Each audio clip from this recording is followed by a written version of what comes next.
Well, we are live and welcome to episode 3661 of the Survival Podcast. If you're tracking it as a Bitcoin breakout episode, which it will also be published at thebitcoinbreakout.com and on the Bitcoin Breakout YouTube channel, it is episode, 59.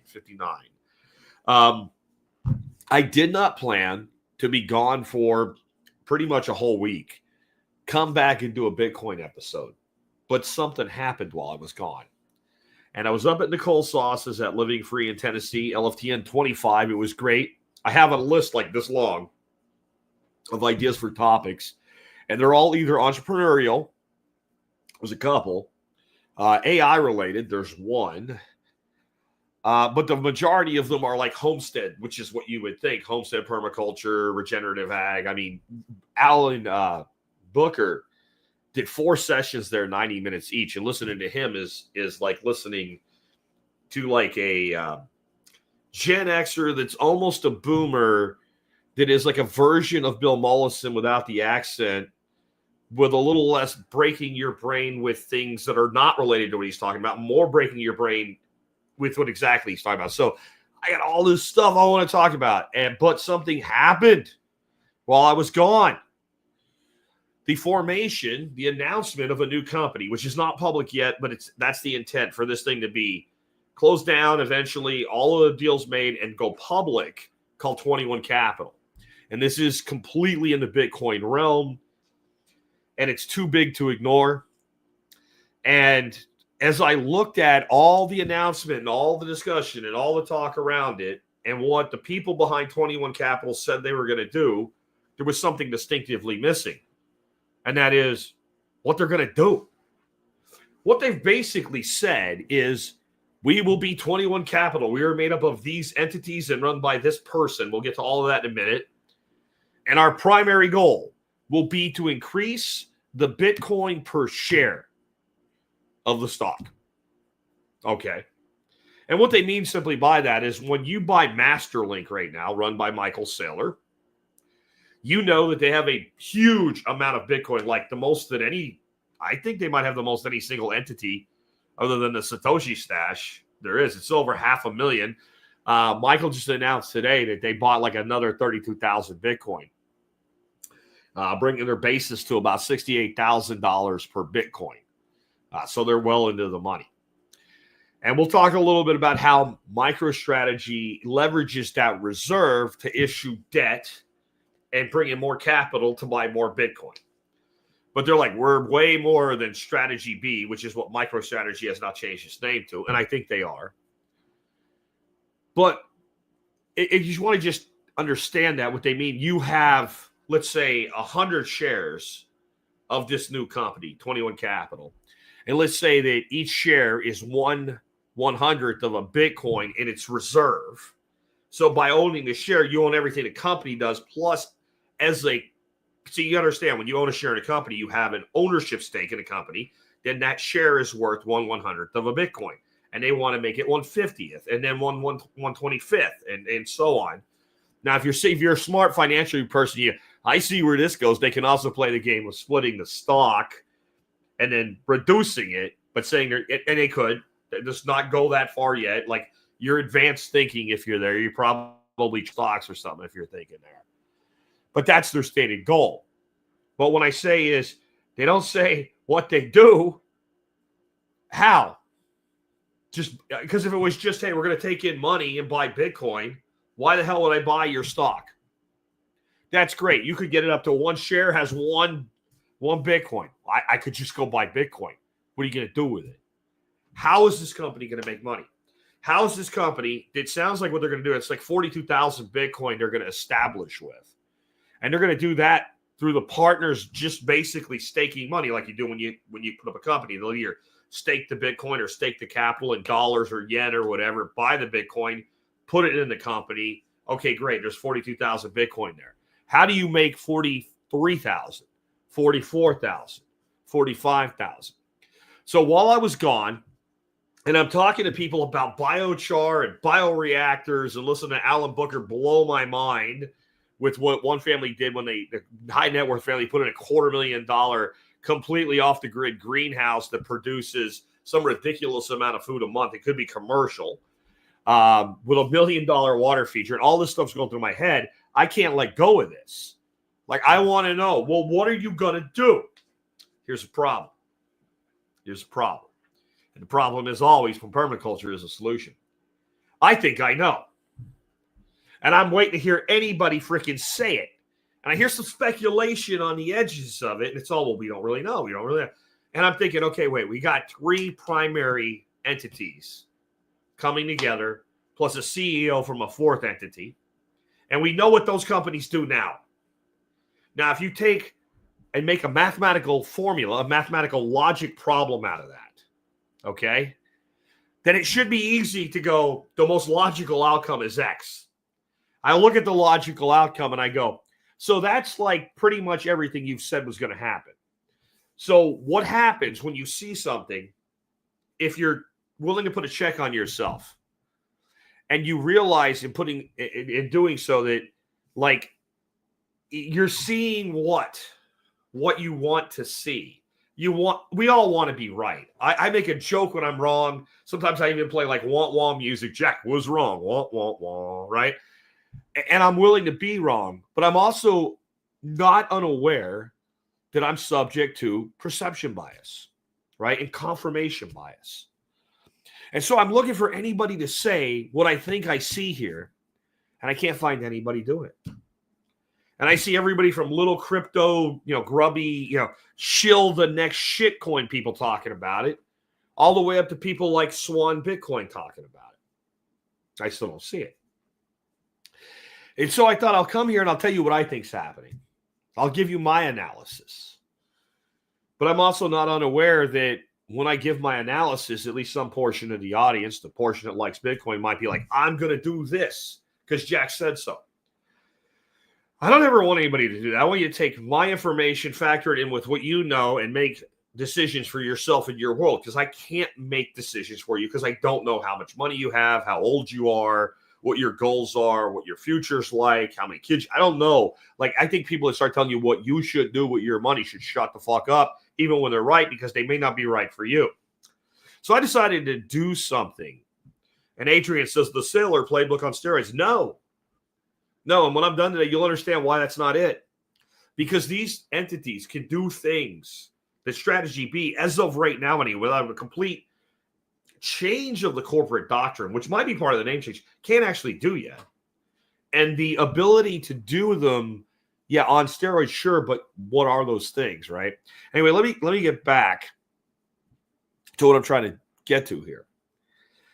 So this is what I decided to do today, and there's more to it than what I did. Like, I'm going to give you something that I can't give you while we're doing this, but after it's over, if you use that magic link, if you're watching the video anyway, that's down there, and go to the audio notes, there'll be a transcription in a PDF that you can read of me doing this with AI, ChatGPT. And sometimes when creators use ChatGPT, people are like, oh, you're just a jagoff that just says what ChatGPT says. That's not what I do. And one of the reasons I'm putting out this transcript is if you read it, you'll understand how wrong that is, at least about me. Now, there are people who do it, and I won't say who they are or anything, but there are certain tells. Like, I saw a thread on this, and in the thread, it said that MicroStrategy or Strategy B was the largest holder of Bitcoin, holding more than 324,000 Bitcoin. That's because ChatGPT isn't always up to date, and you have to know what you're talking about to get where you want to be. But I came back from Tennessee. I got in at noon yesterday. I was tired as crap after a week being up there and answering questions, and you never sleep as well, and you're up late and all. And I got nothing done yesterday. I went to bed very early, but this was all in my head. So I got up this morning, and what I did is I fed everything from the base into ChatGPT. I asked it, explain to me what these companies do, like I'm a smart high school kid, not like I'm an economist, etc. And then I said, you tell me what you think a business model looks like based on what these companies do and their histories. And what came out? Yeah, Adrian, you're on it now. Okay, but I'm not going to say anything for everybody else, right? What do you think they're doing? What do you think the business model looks like? And it comes out like 95% of what I thought. And I even asked it, did I lead you to this? Did I give you too much? No. And then I said, okay, assume we're wrong. What are the other possibilities? And it gave me some. And I said, two of these really interest me. Let's go into those. And I think those are going to happen too. And they're like add-ons to it. And one of them I would have never got to without it. Anyway, there's a point in that conversation where I stop kind of probing things and I start actually building the show. Make me a synopsis, make me an outline, cover art, all that stuff for the show. From that point up, I generated a PDF. I'm going to give it to you today. I'm going to give it to you. You can go look at me actually building most of the content for the show, because inevitably what happens is once I start generating the marketing collateral, the show notes, etc., I think, oh, what about this one? And I start, that's all missing from it. But right up until I'm like, okay, let's write a 200-word summary for the show notes today. From that above, I'm going to give it all to you. All you have to do, go to survivalpodcast.com or bitcoinbreakout.com. Pull up this episode on the Survival Podcast numbers. Again, it's 3661. There'll be a link in the show notes. You can download the whole PDF and you can read it. I think it'll be really interesting if you like today's episode, but it'll also help you understand, if you're using AI, how to use it better. On that note, I have said once on the air that I'm going to do a course on how to use ChatGPT that's going to be done over 8 weeks, Monday through Friday, taking weekends off. That gives you a series of prompts and instructions per day, and then we will be discussing them. I said that one time. I've never said anything on the air since I started as an aside that has generated this much interest. I'd say 1 in 3 people at Nicole Sauce's thing that were mostly there for like homestead stuff, when they came up to me, they said, when is that going to start? And the answer is sometime next month, close to the launch of my book. Because the book is a lifestyle design book, but there's a lot in it about entrepreneurship. I think they'll fit well together. And I was like 80% done with it. And I'm trying to find ways to add more value to it without a lot more work for me. So here's what's going to happen. That course will probably launch around the day the book launches, which is May 12th, maybe a week later, maybe 2 weeks later. And I'm going to add some bonuses to it. And one of those bonuses is going to be, when I do what I did today, I'm going to take the transcript, including all the show creation, and each day I'm going to drop a transcript that shows me using it for production in real time of shows. Some days that'll be very brief, some that'll be very involved, and some days it won't be anything. Like, I really don't use it much at all for expert counsel shows. I don't use it at all for Friday flashbacks. But to actually see an entrepreneur who's built a successful business using it in his business exactly how might teach you more than the whole course. Plus, there'll be interaction between all the students. So I was going to do this super cheap, super fast, super light, and do it like $20. I'll just let you know, we might be looking at like $100 for a seat in this course. But by the time it's ready to go, you might be ready to pay twice. And I want you to know this too. Like, I am doing everything I can to cut Tom in, who does all the technical bullshit to make this show actually function and run the server, on as much revenue as I can. And I have him on splits on different things. On this, I've offered him a 50-50 split. So with that, I think I'll be able to do some of the things I'm going to promise and actually deliver them. And I want to still under promise and over deliver. So that's just like, that's the sponsor segment for today. I kind of snuck it in on you. But let's talk about the main subject. But I need to tell you something else first related to Bitcoin that you should be aware of, and it should not even affect you. And if it does, you're wrong. You're a bad boy. And you smack your own hand when you hear it. Okay. I got an email today on Sunday telling me that Coinbase is being attacked by the FCC or the SEC. I don't remember which one they said. And I needed to move all my money off Coinbase into a Coinbase wallet, and gave me instructions on how to do that. And all the links actually go to Coinbase. That none of them are phishing links in of themselves. But you know what's there? My new seed phrase. Most of you should be sophisticated enough to know right there that's a scam. But if you're keeping all your holdings on Coinbase, even though you think you're sophisticated, you're probably not. You should be self-custodying. And it's just sophisticated enough to trick some people. That's not happening. Don't do it. Never let nobody who's a legit exchange would ever hand you a seed phrase in an email. That's just retarded. So be aware of that. Okay, let's talk about this. 21 Capital. If you haven't heard about it, what is it? 21 Capital is backed by 3 companies. And those are Cantor, Tether, and SoftBank. Cantor, you might not recognize the name. Cantor Fitzgerald may ring a little bit better of a bell. And let's start off with what do these 3 companies do and what are they doing together? What are they saying publicly right now? And what they're saying first is that they're going to be a Bitcoin company, that they're kind of like MicroStrategy, but MicroStrategy does all these other things. They are only existing as a Bitcoin company that is designed to increase shareholder value by continuously stacking more Bitcoin in the possession of the company. So again, you own a share in the company, you're staking the company and what it does, plus the Bitcoin reserve keeps going up, right? That's the promise. But they haven't said anything about how they're going to do this. So before we start speculating about what the actual business model is, which can't be we stack Bitcoin, because again, you're an ETF at best. And why would I use you versus somebody else? And if it's so I can invest in my 401k or whatever, the ETFs do that. And so if I put my money in your company, I don't care how much Bitcoin you have, I want to know what you're going to do that I couldn't do for myself. That's an investor mindset. I only give you my money when you can do better with it than I can. I don't put any money into anything other than my business until I've maximized my business. Then I put it in savings, and this is a cruise in savings. Then I invest it. And when I invest it, I have to look at that investment and say, I don't care if the ROI is 11% and my financial advisor says that's good. If I can do better than 11%, I'm not giving it to you. Hopefully that makes sense. So to figure out what they're going to do to make that buyer's case for the investor, look, let's start off with, if you're building a house, what are the bricks made out of? So here's the very simple explanation. Cantor Fitzgerald does investment banking, trading, and financial services. That's what they do. I'm going to go back through and give you how they make money in a minute, but that's what they do.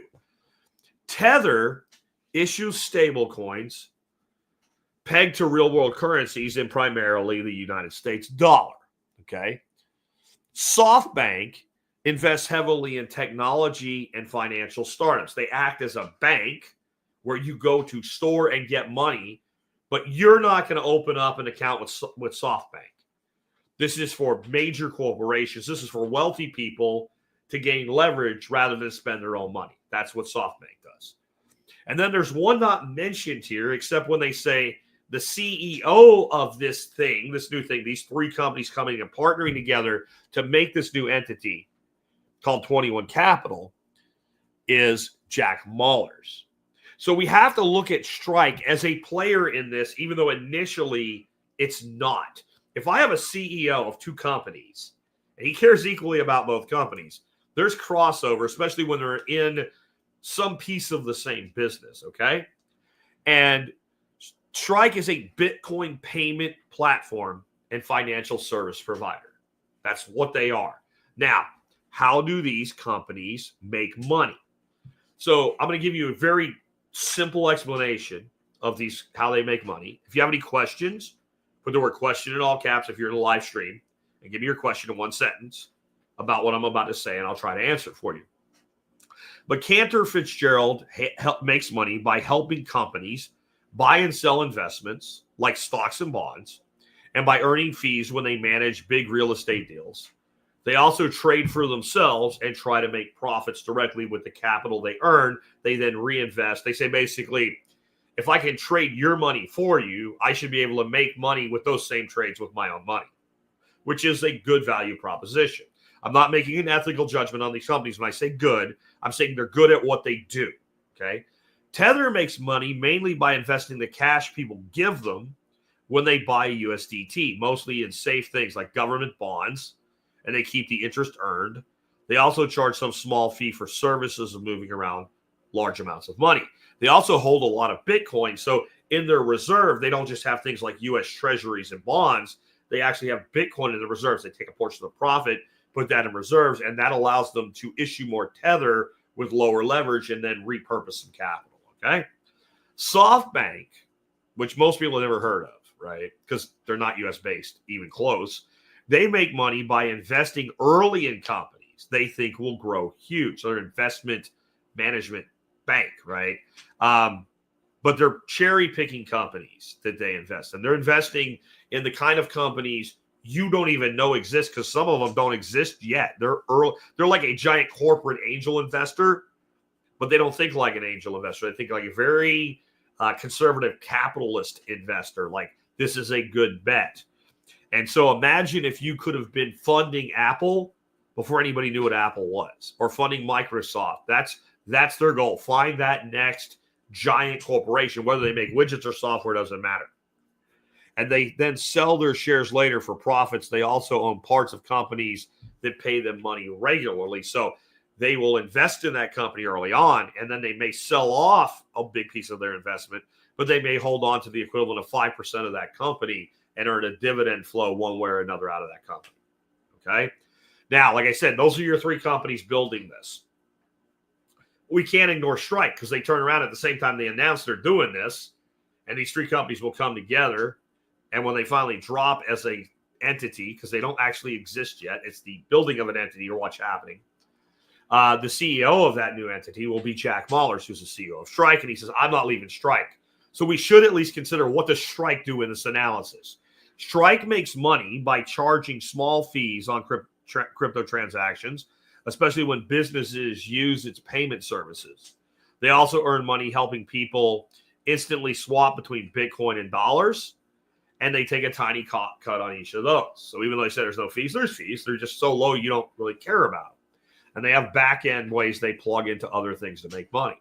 And before we go on, we have to talk about Jack Mallers for a minute. Somebody said here, who was it? I got to scroll up a little bit. Texas Plant Company said Jack Mallers is smart.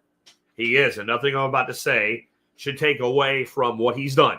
Okay, we all start somewhere. He just didn't start where most of you think. What I'm about to tell you about Jack Mallers is something you probably don't know, but it's no secret at all. The information's out there and freely available. Jack Mallers presents himself, he's this young kid, and he's been around a while now, so he's gotten a little older like we all have. But especially when he first came on the scene, he's got this kind of radical, like an unkempt perm hair. He's got his hoodie, right? And he's a scrappy guy, and his story of how he created Strike can be completely right, but it won't change what I'm going to add to it. He got this idea, he learned about lightning and blah, blah, blah, blah, blah, and it was really cool. And he got this idea in his head, he couldn't get rid of it. And he went in his closet and he started coding this new lightning application that ended up being called Strike. He got so into it, his girlfriend threatened to leave him. And he didn't give a shit. He was so wrapped up in it. He went ahead and kept doing it, and she left. And now she's probably like, wow, I wish I would have done that. And then he released this thing, and then it just took off. Kind of true, but this is what most people do not know about Jack Mallers. And again, this is not a secret. It's just not talked about. Jack Mallers comes from a very wealthy and very connected family. And they are wealthy and connected specifically from an investment, banking, and financial management perspective. And when I say wealthy, I don't mean like the successful guy that's a financial investment manager who's worth $20 million. I mean very big, very high end, especially his father. His grandfather was a Chicago Board of Trade trader, meaning he had a seat on the Chicago Exchange. And that's something that at the time he had it was way more of a big deal than it would be today. We live in a new world that really started around the dot-com boom when it comes to trading stocks. Companies like E-Trade, companies like today, Robinhood, et cetera. But E-Trade was one of the first to offer these online platforms. And you could just get online and say, I want, like I did way back when Ford didn't take the government bailout. That's how way back I'm talking about. and all the car manufacturers are going to go out of business. And like Dodge and Chevy both got a big check from the government. Ford's like, we can do this without you. And their stock dropped to like $4 a share. Well, I had an E-Trade account, and I'm like, I bought $10,000 worth of Ford stock that minute. I'm like, I can buy a company that's over 100 years old that pays a dividend for $4 a share. Yeah, I'm going to do that. Okay. When my dad was the age I was at the time I did that, that would have been a phone call to a broker and a lot of other things. And this is one there was time to get into, but a lot of times things like that happen really quick. And by the time you call your broker puts in the order. And you remember the old movies, the guys running around with tickets, buy, sell, running back and forth between trading desks. Like, to have the ability to execute trades at that speed, you need a seat on the exchange. Mahler's granddad had one of those seats on the Chicago exchange when it was a really, really, it's still a big deal, but a really big deal. Before any of the electronic immediate, you could not just say, right now, this minute, I want to buy X number of shares of Y stock. You could not do that before the advent of electronic trading. His father co-founded a major futures brokerage. So these guys are not just wealthy, they're connected. Additionally, Mahler's was very early introduced into Bitcoin. Like, he pops up around the time the Lightning Network is really coming. But there's pictures of him hanging out with Dorsey, right, from 2013. So he's been in Bitcoin as long or longer than I have. Okay? So just understand that when he turned this company up, it wasn't just, hey, I made this app and it worked. It was, where do I get funding? How do I create liquidity? Like, even if he didn't know, he could plug into his old man's network and immediately set up the back end. Okay? Now let's think about how this all goes together. Again, the primary goal stated of the company, and the only thing they've really said publicly as to what they're going to do. That may be true, Michael. Michael says, I think Mahler's father introduced him to Bitcoin. That may be, I think it's true. I do think I had that discussion with GPT today, actually. You can check the transcript and find out. That rings a bell now. But the primary goal is to increase Bitcoin per share. You're going to have X number of shares when the company drops. And that'll mean that they got 42,000 Bitcoin. If they had 40, they'll have way more than 42,000 shares. But if they did, it'd be 1 Bitcoin per share, right? If they had 100,000 shares, they would have 0.42 Bitcoin per share. If they had 1 million shares, 0.042. By tens makes it easy, right? So that's the goal. But again, there's no clear Bitcoin model explained in that. What does that mean? Like, what if I just, let's take Bitcoin out of it so it doesn't get confusing because they're still just talking about money. What if I came out with a company on Jackco? I want everybody to know on May 12th, instead of dropping my book, I'm introducing Jackco. It will be a publicly traded company. We'll be something in the financial services, something arena. And our primary goal will be to increase dollars held versus shares to shareholders. Oh, that's really nice, Jack. How? Yeah. So again, that's what I went on a quest for. So I fed all this information in to GPT, and I'm like, I think I know, but I want to check my confirmation bias here. And while there is no clear business model, the Strike and Tether connections really do signal a deeper plan. And one thing you need to know, again, and this is why I cannot do this without invoking not just Mahler's, but Strike as well, is because of the way Strike works. I.e., if I owe Michael Sparks here money, and I say, what do you want? Do you want dollars or do you want Bitcoin, Michael? And he says, Jack, right now I want dollars. I'm going to spend this money quickly, but not today. And I want the liquidity of the dollar, the stability of the dollar. Who knows? They can make another announcement. Bitcoin could tank or whatever for a couple of days. And I have to sell it. So I don't want to do that. I want dollars. And it turns out the only thing in my Strike wallet at the moment is Bitcoin. Or at least I don't have enough dollars to pay the bill I owe him. And so you would think I'll sell my Bitcoin and then I'll send him dollars. But that's not what happens. I can send Bitcoin to him and he gets dollars. Or I can send dollars to him and he gets Bitcoin, and I never create a trade. Well, if you think that's done on the modern banking rails with actual dollars, you would be wrong. It's done with Tether. So as long as there's been a strike, there's been a tight relationship between maulers and strike and Tether. So that's where this all kind of keys together for you here, right? You're not sending dollars, you're sending synthetic dollars. You're sending Tether, right? And you're making a trade outside of your area, so you're not bearing the tax consequences of it, other than if you send Bitcoin, effectively you created a sell. But the beauty in this for us is if I'm going to pay Texas Plant Company, and he says, Jack, I've decided to go to be a Bitcoin-only business. And I say, okay, fine. I don't want to sell my fucking Bitcoin because I don't want to take the capital gains hit and I'm stacking it. But I have dollars. I can sit and strike and I can send Tether, which converts to Bitcoin on the send and shows up on Texas Plant Company's account on the other side. And I can send that strike to strike that way. But I can send my dollars to his Lightning wallet, but I start with dollars and they become Bitcoin in Lightning form on the way. It's really, really cool. But that connection for that to work is very, very tight. Connected family, connected families, connected larger families. That's what this all is. So Bitcoin back lending is the most logical solution here. And that's exactly the second I saw this, that's where my head went. But you guys know I've been talking about Bitcoin-backed lending for at least 3 years heavily. And saying, when everybody's like, well, we already have that. No, we have garbage. We have pawn shops for your Bitcoin right now. In fact, pawn shops are more fair than Bitcoin. You can walk into a pawn shop with a $500 shotgun and say, look, man, I don't need to sell the shotgun. What do you think it's worth? The guy goes, I can sell this for $500. You go, I need $100 until next week. And he'll write you a pawn ticket for you have to pay back $115 next week. You get your shotgun back. So it's costing you 15% over 1 week. It's a huge interest rate, but it's very clear. And then there'll be a kind of the number go up, how much you got to pay. You can make a deposit payment, like you can keep it in and you keep the money longer, but it'll be very clear. You'll understand exactly how it works.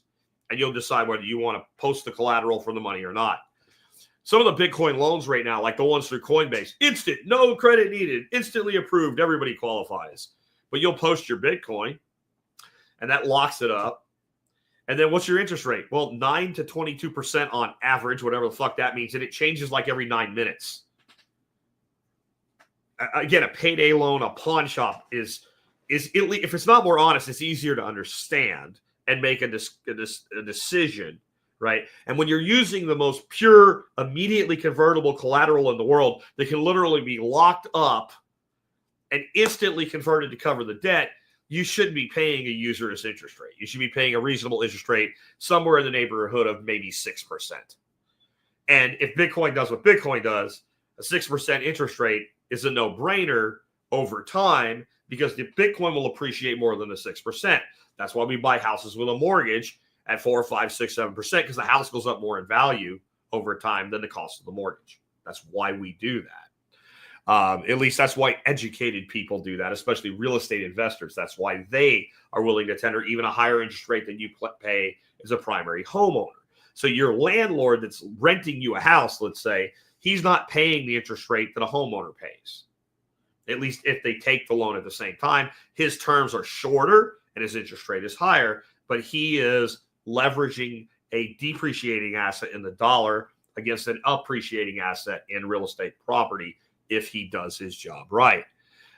So Bitcoin lending needs to change. And we have entities with billions of dollars worth of Bitcoin, and we have tremendous numbers of individuals with $1 million, $500,000, $250,000 worth of Bitcoin. And there are people out there right now, they're sitting on $500,000 worth of Bitcoin. They're renting a shitty apartment. They think long term. They're not going to liquidate their Bitcoin to buy the house. And they're going to take a huge capital gain hit if they do. And maybe they have plenty of income, but it's hard for them to qualify for a conventional mortgage or an FHA mortgage. And they'd be happy to have a $250,000 loan at 6.5% on a house, but they can't get it. So they want to borrow against their Bitcoin, which if I'm a bank, I've said this for years, the bank should be like, who do we make the check out to? And here's where to put your Bitcoin. You execute the smart contract by sending Bitcoin here. Here's the terms of the smart contract. You start making payments. Here's the conditions of release. And here's the conditions of adding more Bitcoin to cover in the event that Bitcoin goes down in volume. And here's how much spread you need. You might have to tender more Bitcoin than you borrow. But remember, it's yours and you aren't going to sell it anyway. And there'll be terms for, short ending the contract and whatever. That's what it should be, but there aren't any. Part of that has been because banks up till Trump came in were not able to custody Bitcoin. And I think some of the banks are still like, sure, Trump said we could do it, but what if the next guy says we can't? So if there's more stability there, then you'll have more banks. So you get something like this and they say, you know what, we'll do it without the government. We don't give a shit. We have unique ways we will custody your Bitcoin for you, more like an investment firm or an exchange, and issue the loan the way Coinbase is what will give you better terms. That's where I think we're going here. But there's going to be multiple types of loans, and the first loans may not be for you and me. You'll have big loans that are likely custom, flexible, and overly collateralized. I am Jack Mallers Jr., and I want to start this other company. And I need $10 million to start it, right? I'll need $10 million to start it. And they'll say, okay, well, what do you got? I got $20 million worth of Bitcoin. And they're going to be like, yeah, we'll do it. Here's the terms. And you're like, this is a $10 million loan, jackasses, and it's fully collateralized. No. I want a lower interest rate. I want more flexibility. I want a better ability to end the contract. I want less penalty, even though you don't call it a penalty. When I say, you know what, I paid off $5 million worth of the loan. The entity is successful in making money. Here's the entire balance that I owe you. I want my contract ended with no extra fee. Like each loan at that level will be individually negotiated. It will not be a retail product. This is what I think they're going to do first, because it's a large denomination loan and a small piece of a big piece is a lot. And that will enable them to hit the ground running. And they probably have these deals already in the works. So look for a overnight success that was probably built over the last 10 years. And I bet Mallers had a lot to do with it, working back-end deals through his networks. And that was probably I'll do it. But when it happens, I want to be the guy, right? Because he comes from a place where his family was the guy. So he knows how to do that, or at least he has somebody in his ear telling him how to do that. You got it? That's how a guy can move that fast, that young, without being like the next, savant. I think he's a very smart guy. But when I say smart, you're probably talking about the guy of like a 125 to 140 IQ. I don't think he's a guy with like a 180 off the charts IQ. Yeah? Okay. So that's the first model. But what about us? Because when you add up all the little guys, and when I say little guys, I'm talking about people of means, people with money, people that might be worth $10 million or $500,000. We outweigh them in the long tail. There's just so many of us that we outweigh them. There's a lot of money to be made on us too. But if Jack Spirko's going to you and saying, I got X amount of Bitcoin and I want to buy a property to develop, and it's like basically it's a giant building loan, and I want, I don't know, $1 million worth of a loan, then you're not gonna take your time to do all that shit I just said about what you would do with a 10, 20, 50, $100 million entity, right? And if what I'm saying is, hey, look, I just want to buy a house for $400,000, you're really not. You need a retail product. So I think those are the ones we've been talking about for the average person. You're talking about small loans, likely standardized, automated, and fast with very clear terms. I want to buy a car. And even a brand new car right now, right? A brand new car right now, if it's mid-market car, a Toyota Corolla, 30, 40, 50,000 bucks. And the interest rates are kind of stupid, even with a big down payment. And the person's sitting there with $100,000 Bitcoin and goes, I can just buy the car, but I don't want to. That loan needs to be something you fill out a form and they vet that you have the Bitcoin, and then you get a link and you set it up and boom, it just happens. And you're going to get Tether in the loan, by the way. And how you make the payment, that will have to be handled on the other end. But we'll get to how they're going to help you make the payment and make money again on you when you make the car payment. Okay? All right. And when the dealership gets your money, how that's going to make the money. We'll get to all that. Okay. And Pig Eye Farm says Strike takes so long to clear a Bitcoin purchase for a cold wallet storage transfer over 2 weeks. No, they don't. No, they don't. Stop saying that. I'll clear that one right now. They take that when you put money in. It takes 2 weeks for the Bitcoin you can buy instantly to become available. It's the function of how long the money's been there after it's deposited to prevent fraud. That's what that is. If you have money that's been in Strike for a month and you buy and you want to withdraw it, you can do that instantly. So it's a misunderstanding there. Anyway, what we have to remember in both of those loans, Bitcoin is perfect collateral. It's perfect collateral. It's way better than a house. And what I mean, or it's definitely better than a car. At least a house, if properly maintained over time in our current fiat system, appreciates in value. It's worth more than when you bought it. If you've been in your house for 10 years right now, if interest rates were what they were when you bought it, you would probably really consider refinancing right now. Because, if you bought a house for $250,000 10 years ago, there's a good chance right now, even if you only did a minimum down payment, you owe like 130, 140, 150 on it. And you could refinance it, cut your payment just by extending your term if interest rates were at like the 2.5% to 4% they were back then, right? And that's good for the lender if you don't.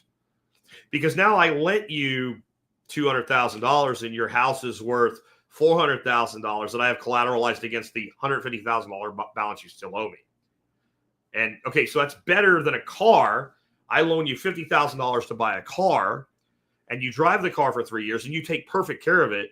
Car's worth 35 grand. And you owe me 35 grand.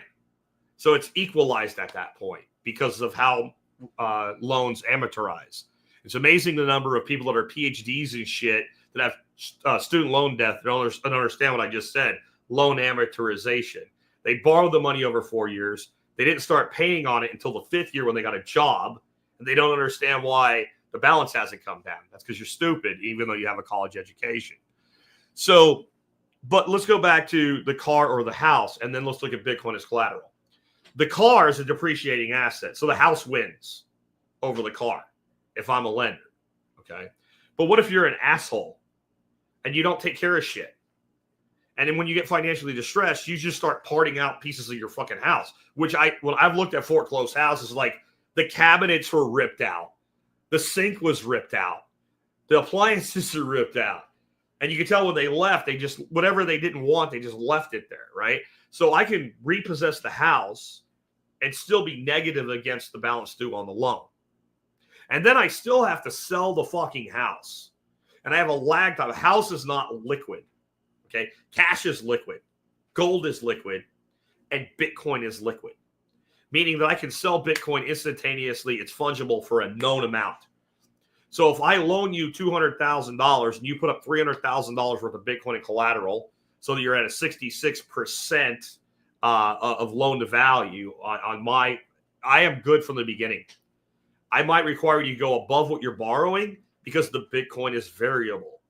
And if it dropped by more than a third, I might say, hey, you need to put another $10,000 worth of Bitcoin into the contract or we're going to call short the loan. That's how that could work. But it's a pretty good deal. And what happens if you don't pay the loan? I get your Bitcoin, whatever the terms say I'm entitled to for a penalty for you failing to make payment. I take that amount of Bitcoin and I sell it. And if there's an overage, you get it back. And that can all happen in how long? Seconds. Seconds. That can literally happen in seconds. It's liquid 24/7, 365 around the world. Nothing else can do what Bitcoin does as collateral. So it should have the most favorable loan terms. It's an over-collateralized loan, and it doesn't. When you look at that as a financial person, not as a Bitcoin person, just as a person that understands money, you should be like, this is a market disruption waiting to happen. And we're not talking about disrupting, the calculator market like the iPhone did with an app. We're talking about disrupting the entire lending market, the entire investment market across the entire globe with pure collateral. That's what this is. It's durable, liquid, and verifiable. You tell me something that is equivalent to that. Durable, right? Meaning it's not just that it's not going to break down and change. It's the most secure asset in the world.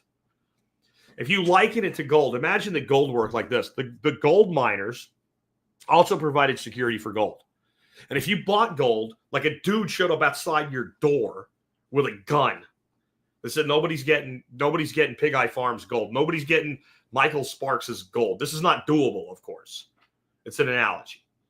And if the gold price went up enough and you bought enough gold, two dudes, now you got a dude with a gun on your front door and your back door defending your gold for you. And if it goes up high enough and you're holding enough of it, they send out two more. You're flanked all four sides. And maybe even if somebody's going to come in and steal your TV, they won't do anything. But if somebody tries to steal your gold, they'll shoot their fucking ass dead. How much better of an investment would gold be?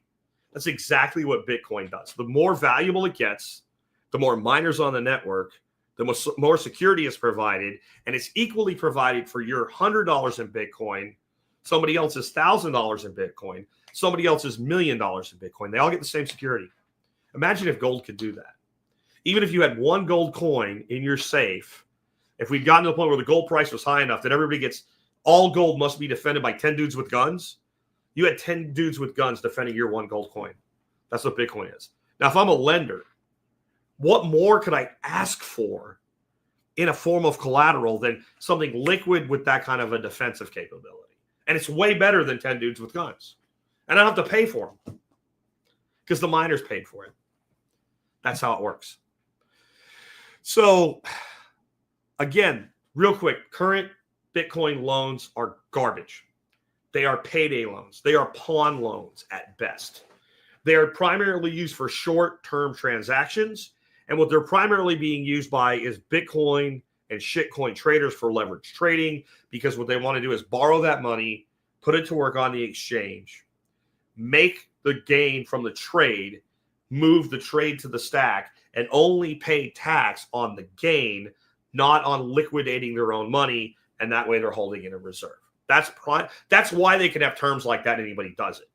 I mean, would you buy a car? Would you buy a $20,000 car with an interest rate of 9 to 22% variable? And you have to fully collateralize it to do it. In other words, you have to have the 20 grand to buy the car. You could have just bought the car, but now you're getting a 9 to 22% variable loan rate to buy the car. Against, if you had any brains on a 3-year loan, right? You take 3 years to pay back. You take 3 years to pay that loan back. That car is going to cost you $150,000 at least. And it's not likely, even with what we can expect to see Bitcoin do, that you're going to break even. You're certainly not going to be ahead. And you had the risk the whole time. And at any time, if we have a variability event that goes down, you could get wiped out in the loan. I'm not doing it. But if I'm a trader and I'm like, I only need the money for 48 hours, cheap. It's like margin loan. All right. So that's what's going on now. Fixed rate Bitcoin loans could disrupt traditional finance. Imagine if it was that easy. I mean, you know how many people are sitting there and they have $500,000 in dollars and they want to buy something.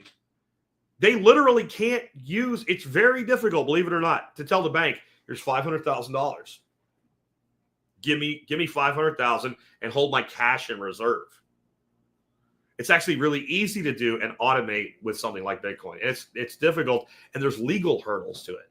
You have a company here building its own rails that in large part will be immune to a lot of regulations and laws that currently affect the existing banking system. I'm talking about the disruption of all lending and all investment banking in the world.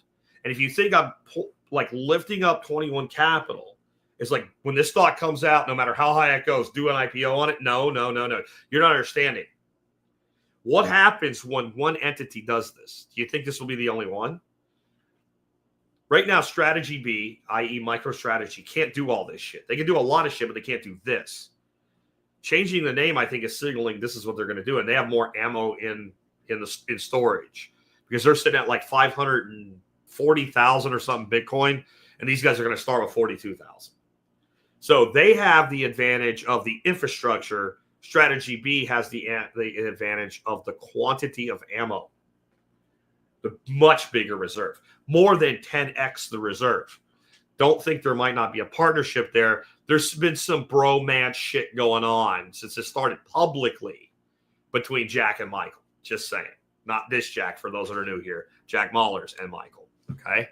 But this is going to be the most innovative, disruptive thing to happen to economics, because Bitcoin already is. They just don't realize what's happened yet. Now, Strike's tech could integrate into 21 Capital really well, especially when you got the guy in charge of both companies as the same man. Like, it's not like, let's say that Michael Saylor was the new CEO. I know it would never happen. Just say he was the new CEO here, and Jack stayed just at Strike, and they had a really good relationship. Jack still has to convince Michael that his idea is good, and then both have to convince their board that their ideas are good. Okay? And they have to get enough consensus of the board plus the CEO to do the thing. You just took a step out. All Jack has to do is convince both boards. He's at the top, and he's already ready to do it. And he was put there to do it, in my opinion. And so I think initially what you will see is Strike does its thing and 21 Capital does this thing, but there's symbiosis, and both entities are made more powerful via partnership. But I put the odds that over the next 18 to 36 months that 21 Capital literally absorbs Strike as a division at like 65 to 75%. Not a done deal, but very, very likely, because the power that would give both entities is massive. And it would be a great way to make that bifurcation on loans between these are for the poors, which might be a dude worth $10 million in this world they're playing in, right? These are for the poors. This is a mortgage loan. This is a small business loan, right? And a small business loan might be $5 million, right? That could be like a Strike division. And then this is international, investment banking is like 50 million and up or something, or 20 million and up, or even 15 million and up on the other side. So that divisional breakdown might work well, absorbing those entities together. And there'll be a point, if this goes on long enough and both entities stay profitable, the savings in cost by eliminating redundancies will make it a no-brainer. So I think that's not a done deal, but it's very, very likely. Next, I started having this conversation. Again, I'm going to make the whole transcript. It's already in a PDF. It's already linked from the show notes today of my discussion about this with AI. And when I got all this, again, I was 85 to 95% there. This is exactly what I thought the day I heard the announcement. But since it was so in league with what I was saying, I said, did I lead you to this conclusion? And I feel like I did, but I didn't. In other words, I set the stage with analyze these things and tell me the most likely conclusion. And the things I said to analyze were the things that are like those 4 entities are involved, and 3 are primary and 1 is secondary. And like, what do they do? And if people that do this get together, what are they going to do? Right. But I said, is there any way we could be wrong? And it said, likely no. Right. Okay. I've learned you can't just take an answer like that on space. I said, assuming we're wrong, what are the other things that it could do? And it spit out like 4 or 5 things. And 2 of them are really interesting to me. 2 of them, like, how did I not see that? Right. How did I not see that? And one is bonds. See, Cantor Fitzgerald is already a company that, let's say, the city of Jacksonville, Florida needs money because it's, a day that ends in Y, so they spent more than they have. And they're like, right now, if we raise taxes, they're going to come storming over the Matthews Bridge and kill us all. So we better not do that shit. What we could do is we could sell some bonds. We'll do a bond initiative, and we'll sell some bonds at like 4%, and we'll pay the money back, and we'll get the money now, and then we could tax people to pay the bond back, And so they want to do that. So think about your local city, like especially if you live in a larger city, Jacksonville, Florida, Atlanta, Georgia, Miami, Florida, Dallas, Texas, Philadelphia, Pennsylvania, LA.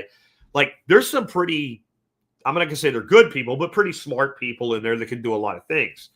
Do you think any of those fuckers know how to structure a bond?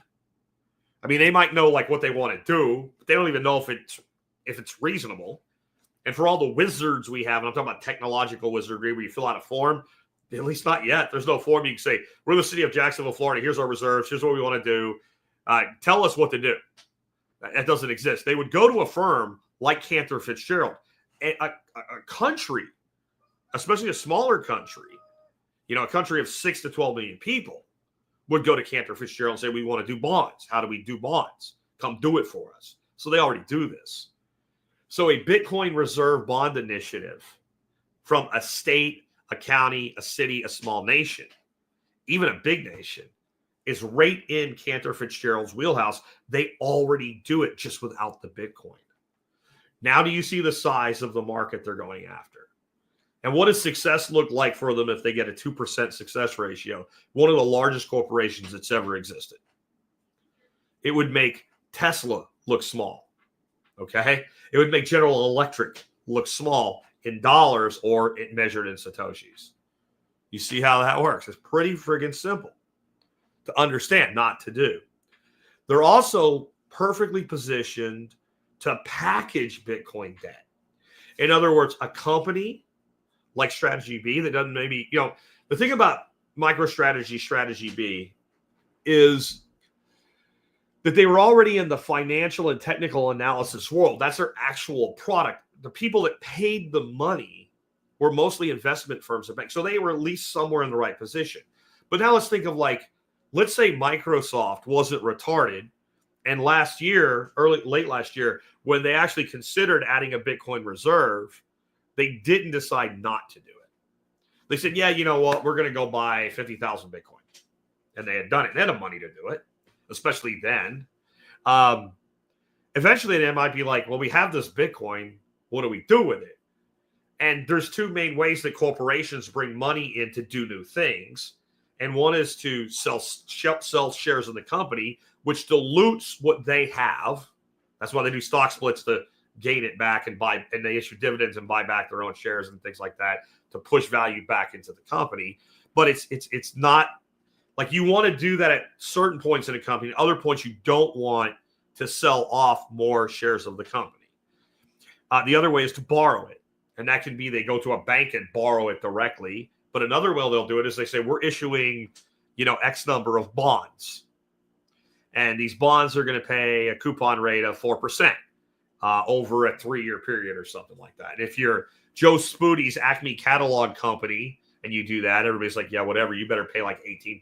If you're Microsoft, like their money's green, 4%. If I have some capital that I really don't know what to do with right now for the next 3 years, I might take that deal. And they buy that bond. Microsoft doesn't fucking know how to do that. They would employ a Cantor Fitzgerald to do that for them.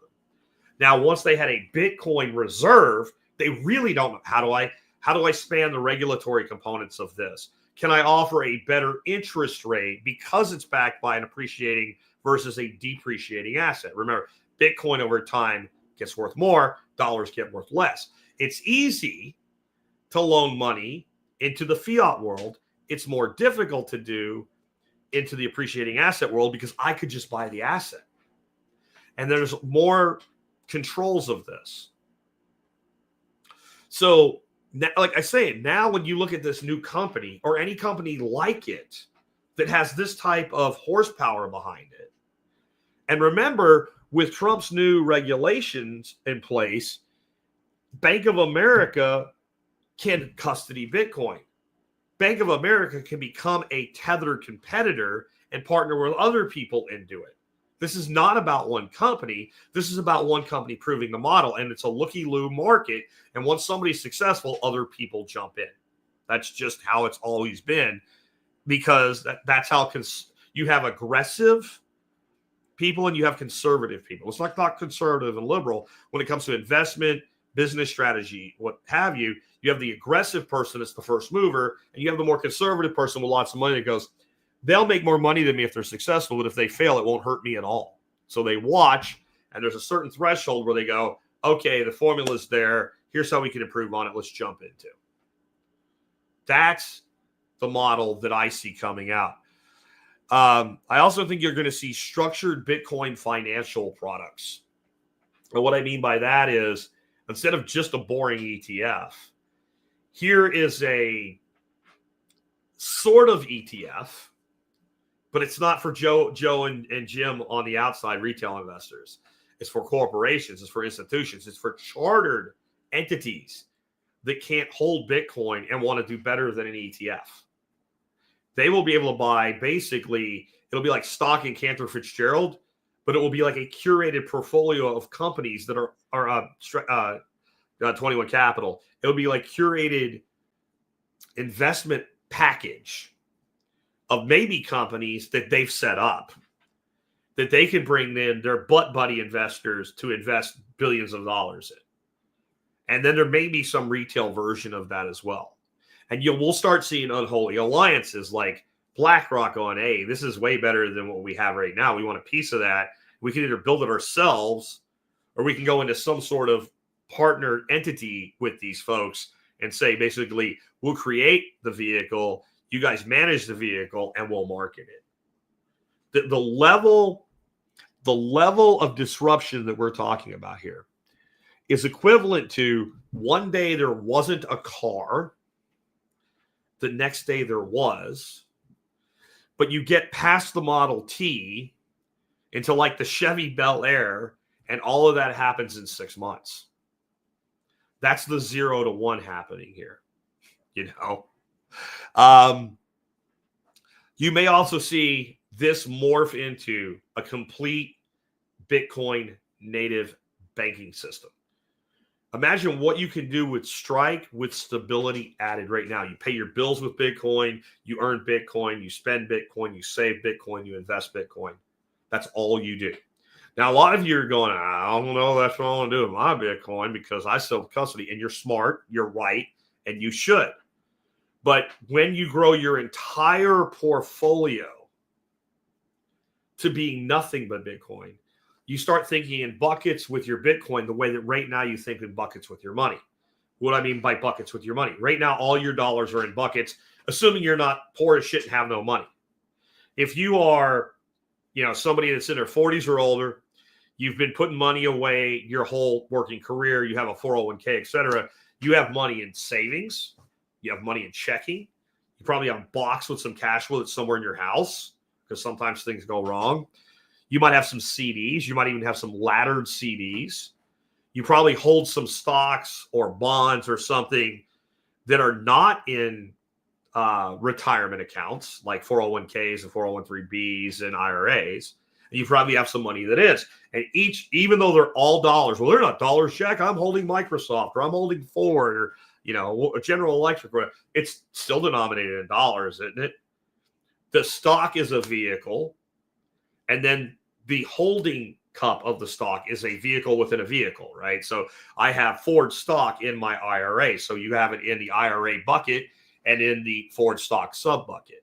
I'm holding a Spider ETF in my IRA. So you have the IRA bucket, and then you have the stock bucket all in dollars.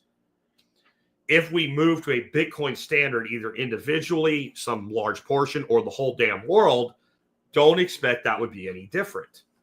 There will be a point where you start to see more stability in the Bitcoin price. It continues to be more powerful, but you're going to stop seeing these God candles, these giant green dildo candles of it, going up 10% in 2 days and people thinking that's not enough. That world will wane. And you'll see it be more a monetary instrument than it is right now as that occurs. Or it may not. And we'll get to more on that in just a minute. What I really see here is eventually, even if we don't go to like what people mean when they say a Bitcoin standard, some portion will. And what you're really looking at is a full Bitcoin financial ecosystem. We do not have a full Bitcoin financial ecosystem anywhere right now. Maybe we have little mini micro ecosystems because, Bill has gone all Bitcoin. And even if people pay him in dollars, he instantly converts. He uses Strike Bill Pay, or he uses River or something else like that. When he's forced to spend fiat, he's smart, so he uses a fold card.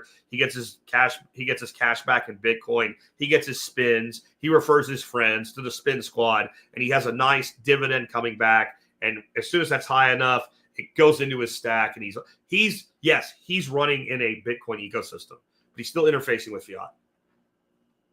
And you think of him like a really big fish tank. He's like a 300-gallon tropical fish tank in your house. Yes, that's an ecosystem unto itself, but crack the glass and the water comes out and all the fish die. So he's dependent upon something on the outside holding an ecosystem. And the bigger the ecosystem gets, the more stable it becomes. So if you have a 2-acre pond in your backyard, there's things that can crash that ecosystem, but your power going out for 2 weeks doesn't crash the ecosystem. You going on vacation thinking you hired someone that knew how to take care of your tank doesn't crash the ecosystem, right? That pond could be there. You could die. No one knows you died because you were an asshole. No one liked you. And you could be gone for 20 years, and that pond probably still has fish swimming in it. That ecosystem is very stable. And if it's 200 acres, other than like sedimentation and the trophic cycle and things like that, that lake's probably going to be there thousands and thousands of years unless there's some kind of catastrophe. That's the type of, when I say Bitcoin ecosystem, I'm talking about. When something gets big enough, its stability becomes enormous. And then it becomes full on, I want that too. Think about the concept where every billionaire switches on just billionaires, not even millionaires, not even like, I would call like centillionaires, people worth $100 million or more. Only billionaires decide right now, you know what? I'm an idiot that I never bought Bitcoin. If every billionaire tries to buy 100 Bitcoin right now, what happens? There's more billionaires than you think. Somebody look that up for me. Use Google or ChatGPT or Grok. How many billionaires are there in the world? And if they all wanted, they're billionaires, right? They don't do anything small. If every billionaire wanted 1,000 Bitcoin right now, how many Bitcoin would that be? Versus what's sitting on exchanges. If somebody wants to do that math for me, that'd be cool. But the big thing about this is 21 Capital is not just holding Bitcoin, or their plan is not just to be holding Bitcoin. It's to use it and enable other people to do so. They do not even get one Bitcoin. I don't think that's true, Builder. I don't think that's true. I think it's true of millionaires. I don't think it's true of billionaires. I think there's enough Bitcoin that every billionaire could get one Bitcoin, but I'd like to know what happens if they all try to buy 1,000. Like, I want to know how many Bitcoin would that be versus the total supply available, which if it goes high enough is somewhere in the neighborhood of 18 million, because we don't know how many it's lost, stranded, gone. So if every billionaire wanted 1,000 Bitcoin and it went up so high that everybody would sell to them, would there be enough to cover it, even if the whole available supply, in theory, like long-term wallets, everything, ETFs, everything, I don't know that it could cover. I'm sure it could do it at one. 2.5 million available on exchanges. That's available on exchanges. Okay. How many billionaires are there in the world? Be interesting to know. I don't know that there's 2.5 million billionaires. Remember what a billion is. A billion is not 100 million. A billion is $1,000 billion. 3,028 billionaires known in the world. 3,028. If they all want to buy 1,000 Bitcoin, somebody do that math for me. I'm not that good in my head. What is that? 3 million? 3.28 million? Or 3.028 million Bitcoin? You think that might have a little bit of a supply shock on the system when we're already down to, what are we producing right now? 3.125 Bitcoin per block. Oof. That is more than is available on exchanges. 2.2 million times 3,000 plus billionaires. If they all try to get 1,000, that's $3 million Bitcoin. These people have way more than enough money to buy Bitcoin and 1,000 Bitcoin blocks. We're talking about tying into like all the international capital in the world. So is this Jack saying to buy Bitcoin? Yes, it is. But it's Jack saying to buy Bitcoin like he's been saying since 2013. If you ape shit in right now, there's every probability that some piece of bad news could come out, and by June you could be cut down by a third be smart about how you invest. This is not raw buy Bitcoin. This is what's happening. But if you don't understand this disruption, I really think, I honestly think if you don't own any Bitcoin right now at all, I don't know there's anything I can say at this point to wake you up. I've only been chanting this for 12 years now, right? Adrian says there's 55 million millionaires.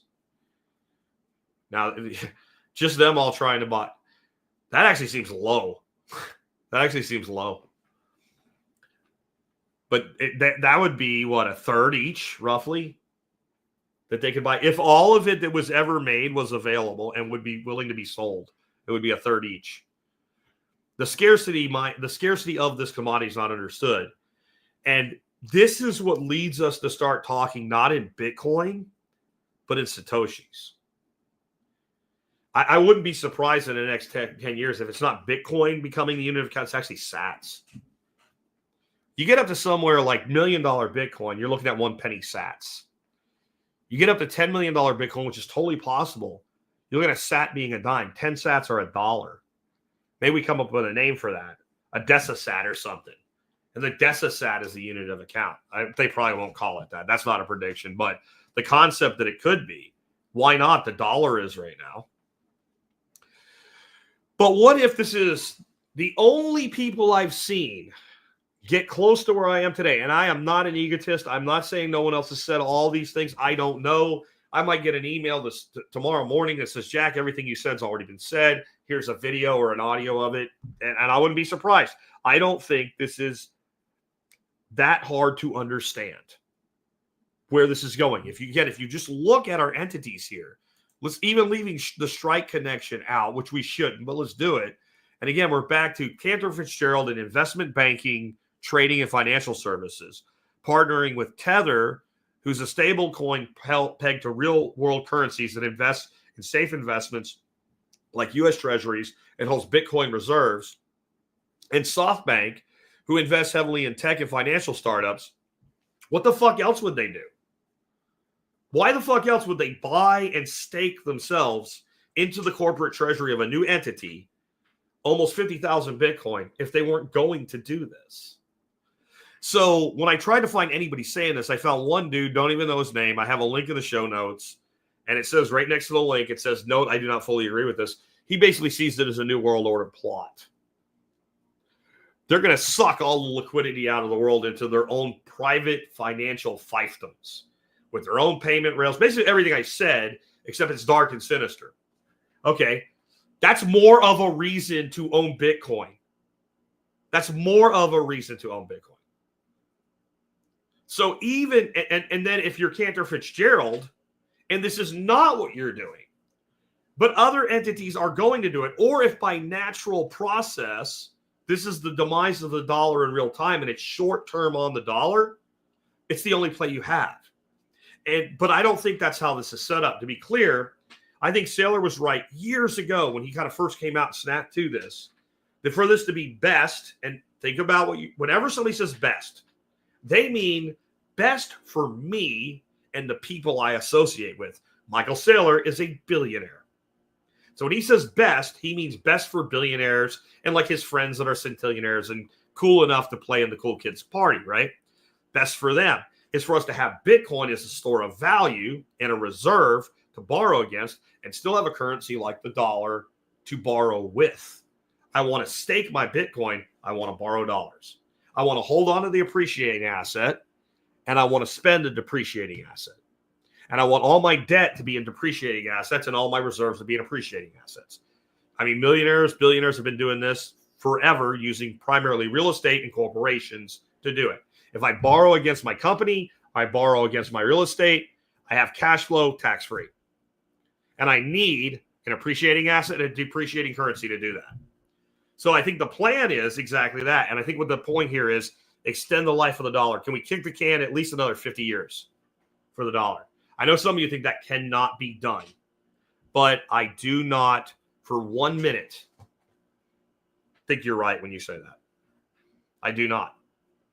Especially if you do this. You actually strengthen the longevity of the dollar by doing this. You're basically going to double the dollars without doubling inflation.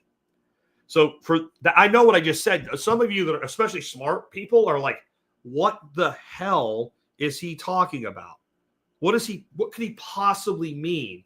Double the dollars in effect without doubling inflation.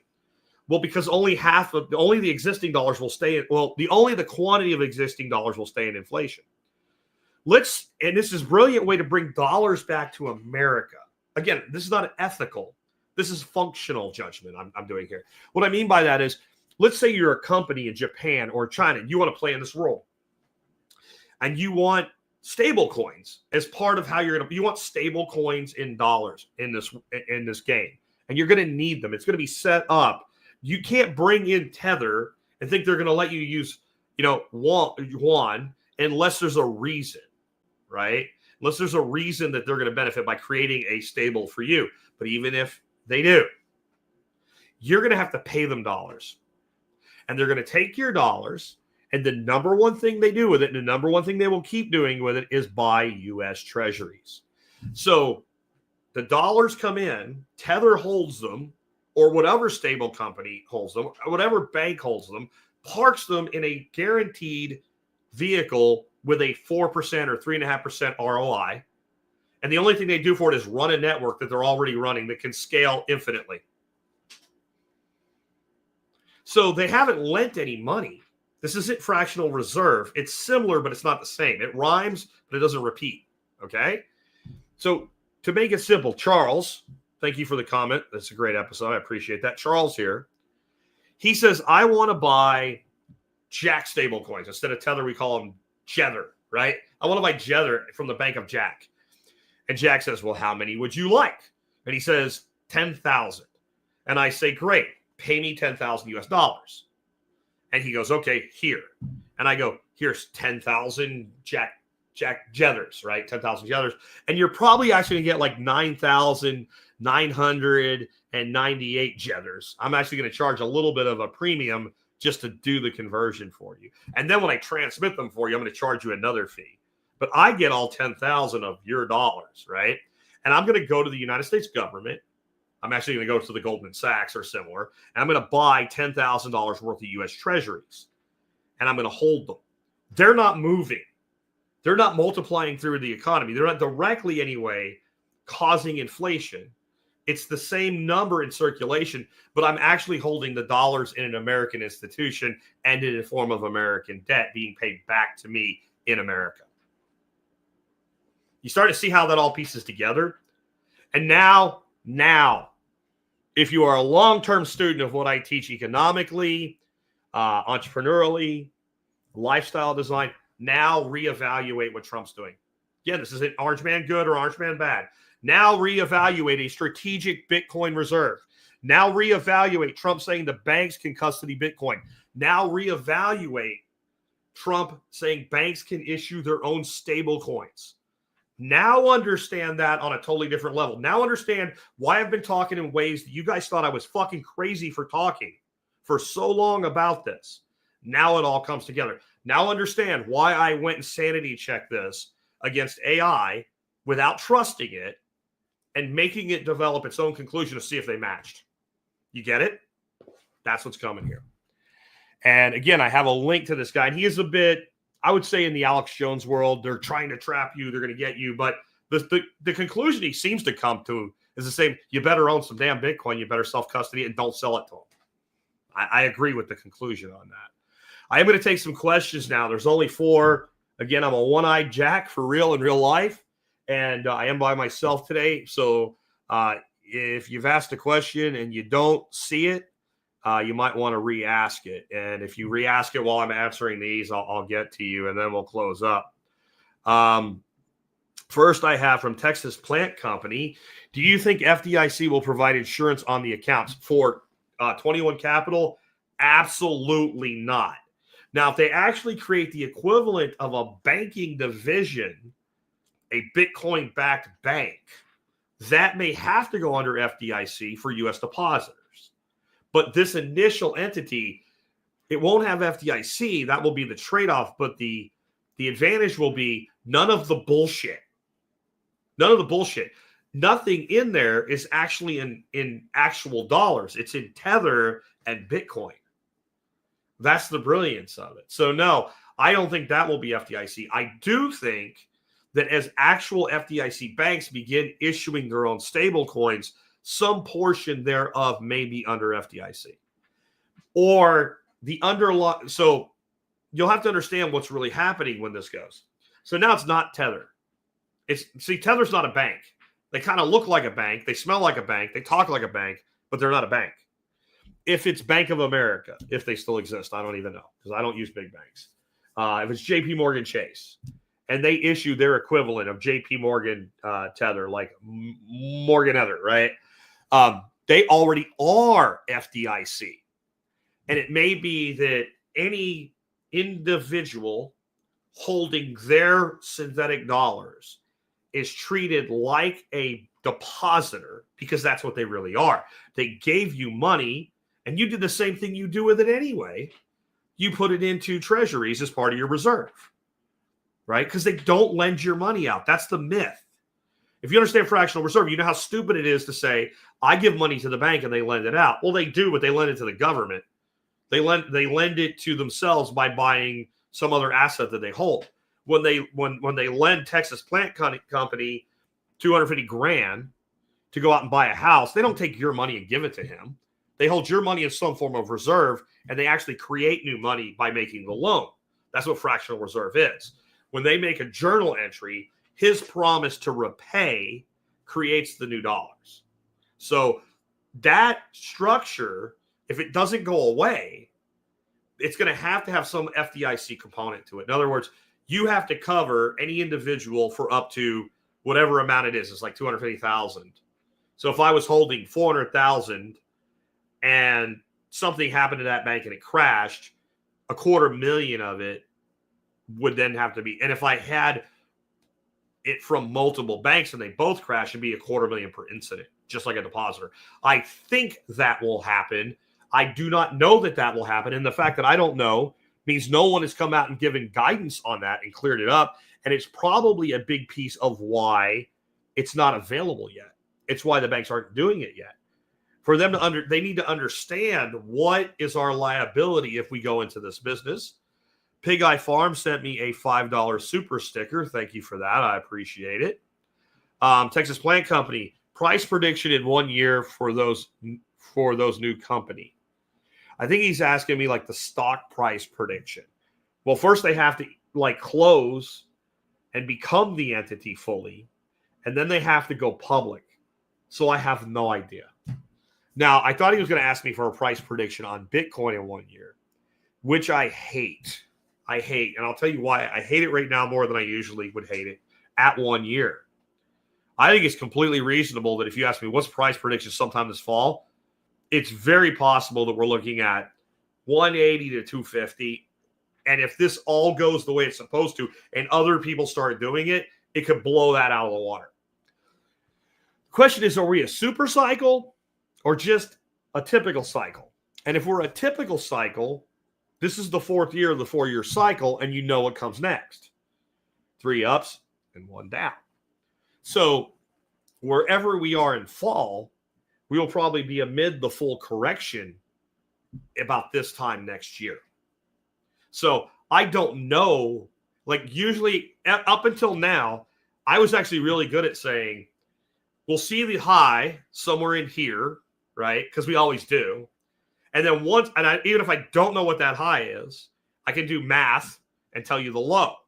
And to tell you how accurate that's been, last cycle, I said, the high's in, here's the low.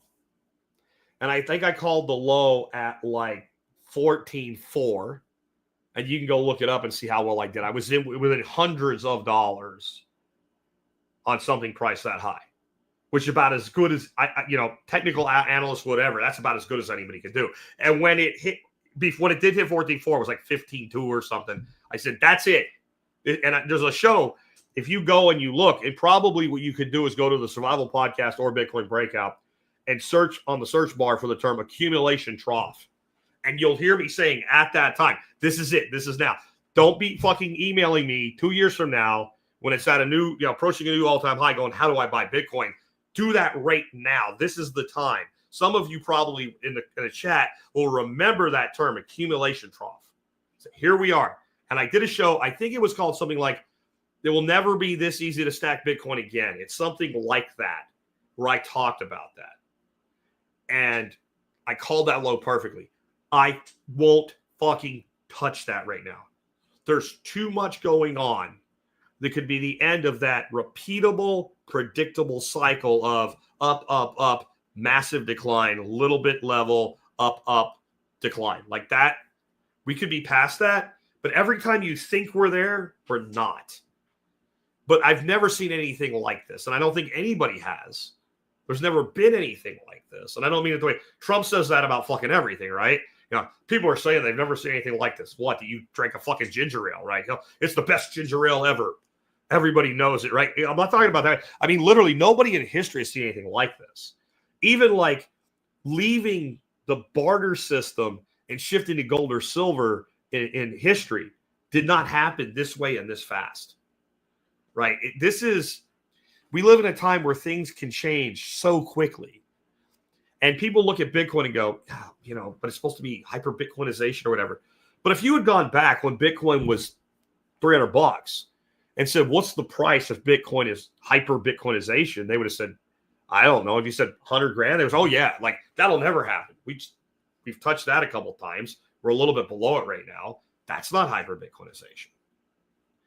So I really don't know, but I could do odds if you want odds. I think that's a fair way to do it. The odds, I believe, you're going to hate my number because I almost sound like the weatherman that won't commit. The odds that this is where the cycle breaks and we stop having the big sell-off corrections, at least for a time, because it could go so parabolic that eventually it has to be reined in. And that's what any commodity money will do. It will rip and it will adjust back down and the market will discover the price, okay? But I'm going to say 60%. I'm not going to go 50 because that's just, you're just being a bitch when you say 50%. Even if you think the number 50%, you need to take a stake, 40 or 60, right? I'd say it's 60% odds that we don't see the major sell-off the way we have. Or at least if we do, it's because it ripped to something ridiculous. Like if it rips like 800 grand, and it could, I'm not saying it will, but if it did, then I would expect it to really retract. And I would say at that point, my calculus would totally change. But if it does what it looks like it will do this year, 60% that it will not have, you know, a 70, 80% drawdown this time. Because there's just too much holding it up. You've got the ETFs. You've got shit like we're talking about today. Builder of Castles, dollar versus BRICS versus Bitcoin. Is it only a matter of time before Bitcoin wins? Is there any other conclusion? There isn't any other conclusion. And what you have is the dollar with a Bitcoin partnership. That's what this is. You're going to stop seeing dollar versus Bitcoin here. The dollars are what we do the shit with, and the Bitcoin is how we hold the wealth. Okay, BRICS. What is BRICS going to do? What is BRICS going to do to compete with this? The power of BRICS is in the sheer number of people in their economies and the diversity. And, you know, some of the BRICS nations have people that are willing to literally scrub shit till it shines with a toothbrush, but they have more PhDs than us at the same time. That's their power. It's not their fucking currency. So the thing they've always talked about is gold. Gold can't fucking compete with this, okay? And if you're dealing with this, whether it's the government holding it, whether it's a banking consortium holding it, whether it's a conglomerate like 21 Capital, no matter who it is, you can say, where's your fucking address? And you can validate that they have what they say they have. And you can always take custody out. And if they don't let you do that, you don't put your money in. If you're going to have a BRICS currency, and they say we have a billion tons of gold, unless they're going to have somebody go audit it once a month, who's actually going to do the chemical analysis to make sure that like the 20 kilogram lead bar doesn't have 2 kilograms of fucking lead or tungsten in it, right? Like if you're going to do that, you have to trust Russia and China and India with your money. Now, does that mean I trust the United States government? No, but I do trust the Bitcoin ledger. So the only way I see BRICS competing with this is to emulate it. So it's not BRICS versus Bitcoin. It's when does BRICS capitulate if they're going to have a currency and adopt Bitcoin as the reserve. And I think there are already signs that that's going to happen. There are already signs that that's going to happen. I think that Russia and China are both holding more Bitcoin than we know. And I bet it's all on smaller addresses. When I say smaller, a couple thousand here, a couple hundred there. And it looks individualized, but it's really actually held by state actors. And they don't want anybody to know yet. Because that's, by the way, that's what China does well. It's gold.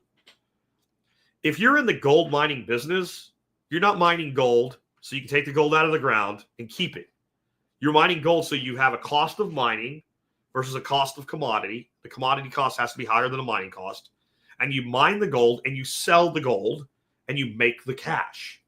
That's how gold, and they might save some gold, right? But the fact that gold is fungible, like Bitcoin is, like the dollar is, that you could just, 1 unit of gold is 1 unit of gold, and there's a global market, well, you can do it. And they'll pay you the market rate. The Chinese, for all the evil shit we say about them, are certain things they do on the level with business. So let's say you're a US or a Brazilian or an Australian gold mining company, and you're really good at mining gold.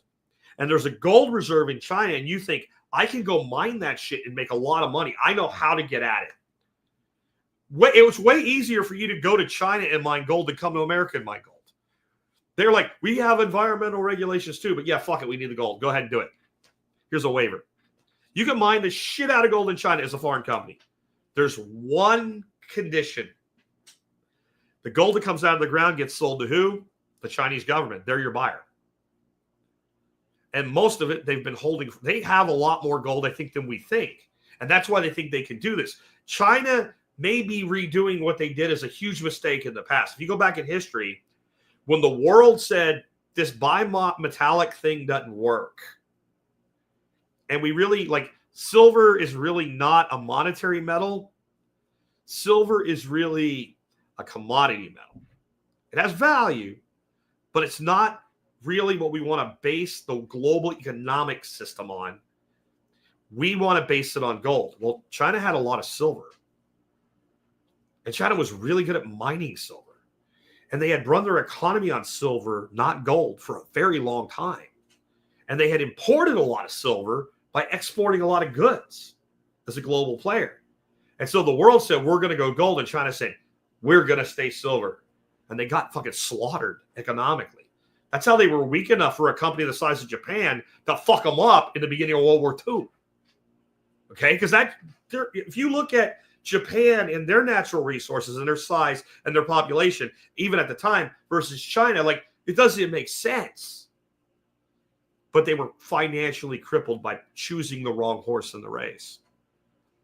If they stick to gold and gold only, you may see that. Now, if they start taking their gold and using it to stack Bitcoin, they could be a major player in this. It's which one they will they do? And, China has a history of, once they say something, being so worried about saving face that they stick to it even when they should have pivoted, especially on a global scale. So we'll see what they do. But this isn't really BRICS versus Bitcoin. This is Bitcoin versus the world. And if you want to play in that world, you're going to have to include Bitcoin in it. And I think BRICS will. I really do, because they have, again, the human resources they have.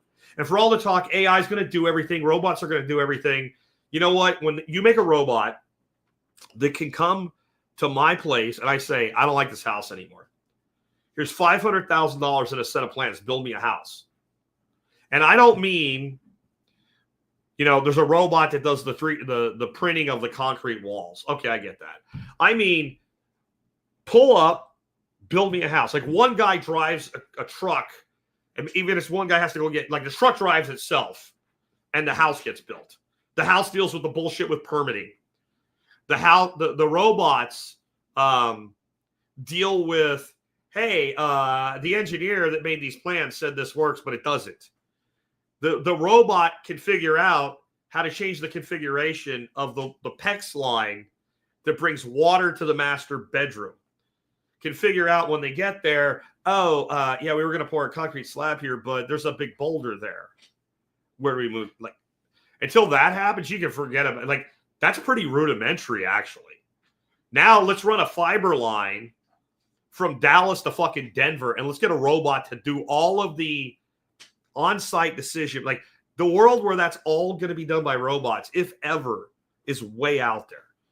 Anything that requires real-time decision-making is fairly AI-proof for the future if you're trying to look for something to do that's AI-proof.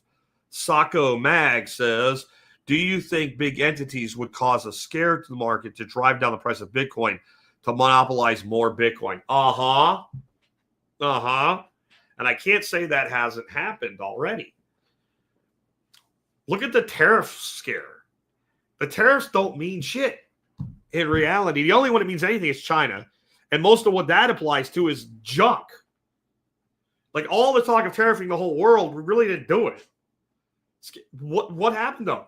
Even though the Bitcoin price sort of decoupled from the stock market, it repressed quite a bit. 20 grand per Bitcoin was a big drop if you're a buyer. If you're a long-term holder, you didn't give a fuck. If you've been a long-term holder, you really didn't give a fuck.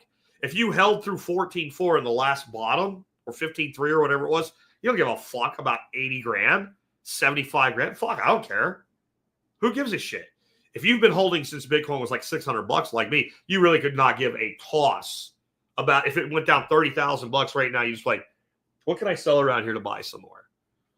But if you're a buyer and you're buying in volume, it's a bigger discount than you're going to get in volume buying ball bearings, ain't it? You know? So I think that's already happened. Could it happen more? Sure. And if you see some quake event come that causes a major scare in the market, do not fucking sell. Do not sell. Don't sell. And let me say there's another part that goes with that. Okay? And the other part that goes with that is do not put money that you really might need in the next year into anything volatile, let alone Bitcoin. Because what sucks is when the need to sell and the drop in the market cross, and you're like, fuck. And that's where it'd be great to have like reasonably termed loans. And that would bridge a gap, and that would actually reduce the volatility. See, when we get good loans, we get reasonable loans, 6% fixed rate, 5-year loan on your Bitcoin. That's actually gonna divorce us from volatility, because you won't have people selling in the trough that are often selling in the trough only because they have to sell. A lot of people that sell, like Bitcoin dropped to, let's say right now, Bitcoin dropped to 50 grand. That would be a huge drop. That would have everybody shitting their pants. You know who sells? Some of our young people that show up here all the time and cry and bitch and whine and piss and moan and about, but I bought some and it went down, and that fucker's holding like $500 worth. Those retards sell, okay? And people that have to.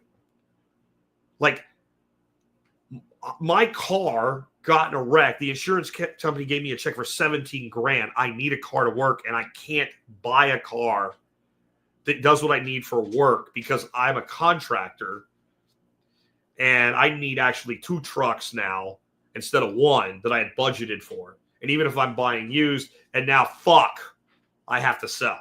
Or my wife got cancer. Or I got hit with a hurricane, but the insurance company won't give me any money because I don't have flood insurance. And if that person selling coincides with the downturn in the market, it affects volatility to the negative. And you might wonder how. Like, if the guy needs 50 grand, he's going to sell 50,000. Well, no. He's going to sell about 60 if he has capital gains on it to put aside money to pay the tax man. Okay? But he's going to sell more Satoshis. He's going to sell more Bitcoin. You are fiat addicted to numbers, a fiat number addiction. So you're thinking in $50,000. I'm thinking in how much Bitcoin, how many Satoshis does it take to raise that much? So because people are forced to sell in down markets, they sell more during the down market, more units, therefore drive the price down further. If that person could go to the bank and say, look, I had this disaster. The bank's like, we don't give a fuck about your disaster. Okay, I want $50,000. Well, you just said disaster and you wanted $50,000. That doesn't sound like we're going to give you money. Here's $100,000 worth of Bitcoin in a smart contract. Can I have $50,000, please? In this new world, yes, sir. Fill out this form, send your Bitcoin to this contract address, and we'll cut you a check tomorrow.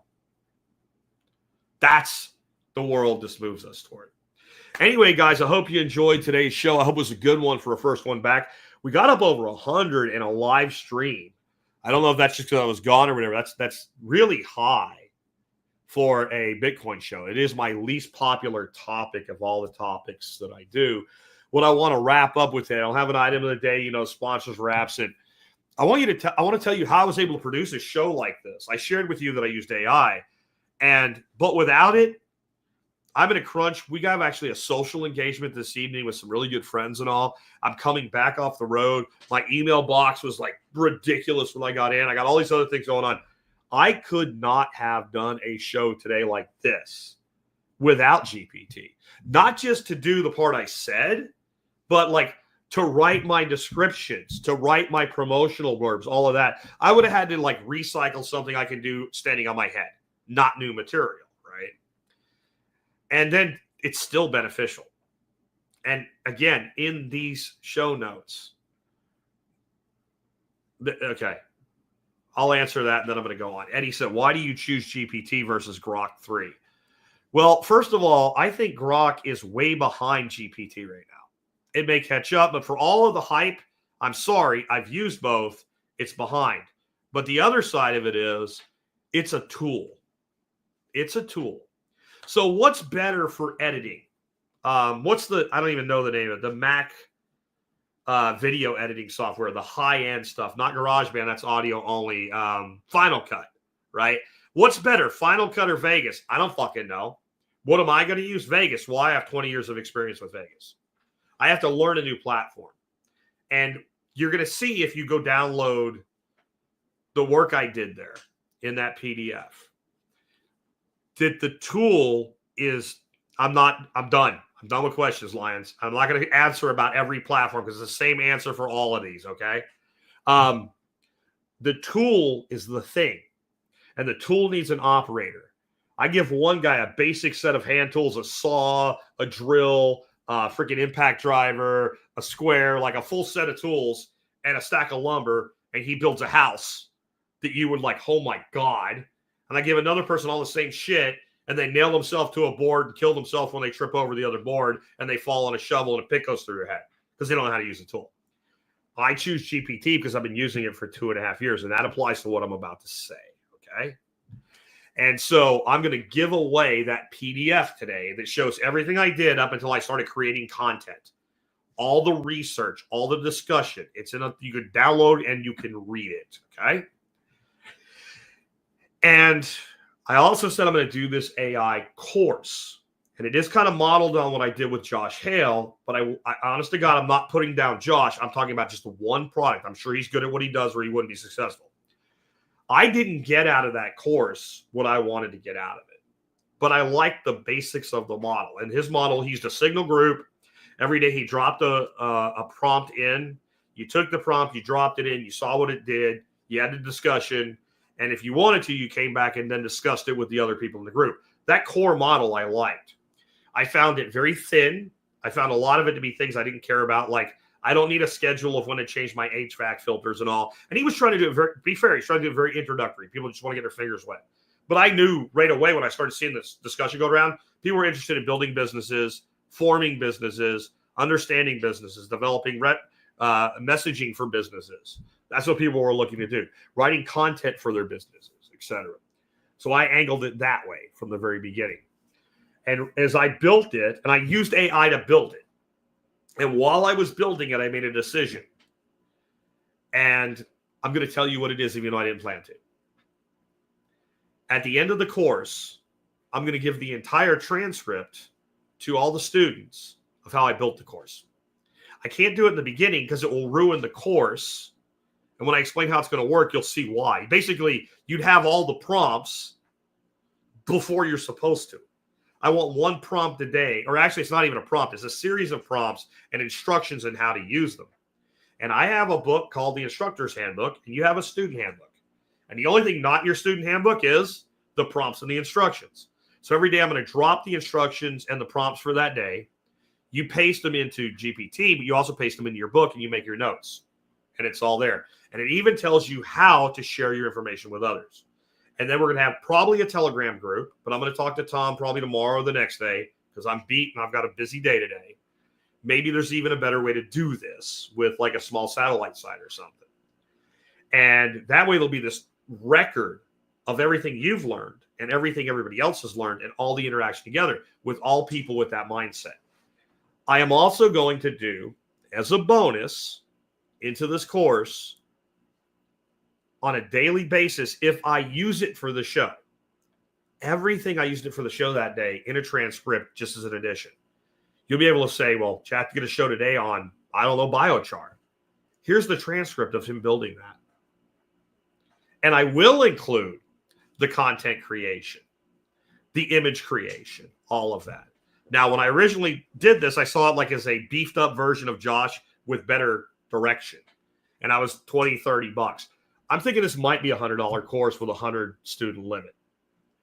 And I, honest to God, if somebody else was building it, I would be, here's my money, but I'm not ready.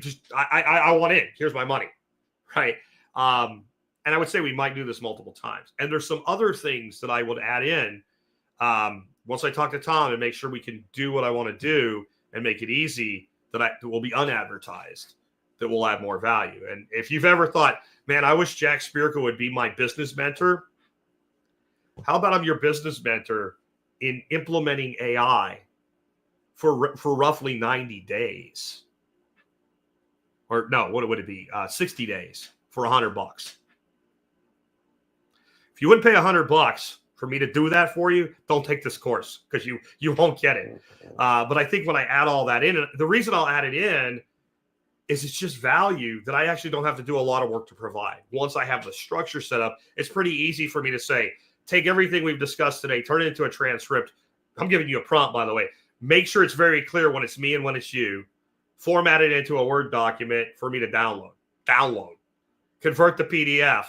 Upload. That's the whole thing for me to be able to do for that day. Guys, here's the link for today's show. Boom. Just like I'm already doing. So I can add 5 minutes of work a day. And honestly, if I look at it that way, that's $5,000 a piece for me and Tom. I'm willing to do all that for $5,000 a day. I'm not willing to do it for $1,000. I'm not. And I need to start doing some things in my business that do more rev share with Tom because he's earned it. He deserves it. And I think that the way to build that lasting partnership where I don't have to ever look for another Tom is to make sure that happens. So, and by the way, if you are a business person and you have a website prop, especially if it's built on WordPress and you need help, talk to him. He's the best I've found. And I've been doing this 17 years in June. He's the best I've ever worked with. And I don't say that just because he's my guy. I'm telling you, he's my guy because I say that. Anyway, guys, hope you enjoyed today's show. No products or anything today. Do your online shopping starting at T-Spaz if you want to help support us. Consider becoming a member. Remember, our book, Laws of Life, drops on the 12th of May. The ambassador positions are gone. Don't send me an email asking for one backdoor or anything. When I say a thing, I mean a thing. They're gone. But you can still get on the list, get notified, all of that. And there's going to be some really cool bonuses for those that buy the book on the first day and do what it says to do on the back of the book. By the way, if you are somebody that bartered with me for one of the proofs, please don't give people that URL. With that, I'll catch you tomorrow with something totally different. I promise. Take care.